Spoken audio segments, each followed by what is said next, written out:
maganda pag dumating ng tubig yan. Napakapangit ito yan eh.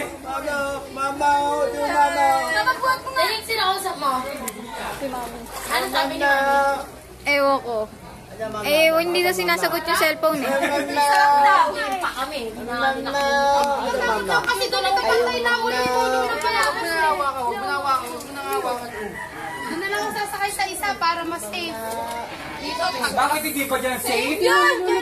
Nilulubog ka? Ay, ayun yung kay tatay mo, diba? Nakasakay na sila laway, oh. Ayun o, pangkas naman. Bako naman, pay-testing na. Lulubog to eh. Iiwanan nyo. Talaga na ba? Wala na kang bibe. Pag may tubig. Iiwanan. Nakatapos ko ito eh. Ayan! Iiwanan. Ikaw na mag-solid jigs, oh. Kukuha ka ng ano. Dito ka kumano. Kaya si Kain na lang jigs. Ito pa. Tapos kumuha ka ng parang sagwan. Oo, kumuha ka ng parang sagwan. Ayan, oh. palutang-lutang ka. Eh, pantay naman pala eh, oh. Pag si Jigs. Ayun na ba yun si Jigs eh. Hindi, kapag hindi to.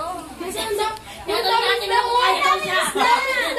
Eh, tinatanong ng nanay mo kung kaya daw siya.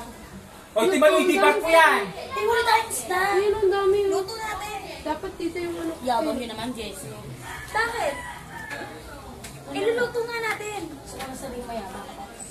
Lalaki yung daddy mo kasi madami. Ina ka, binigyan na nga kita ng piatos.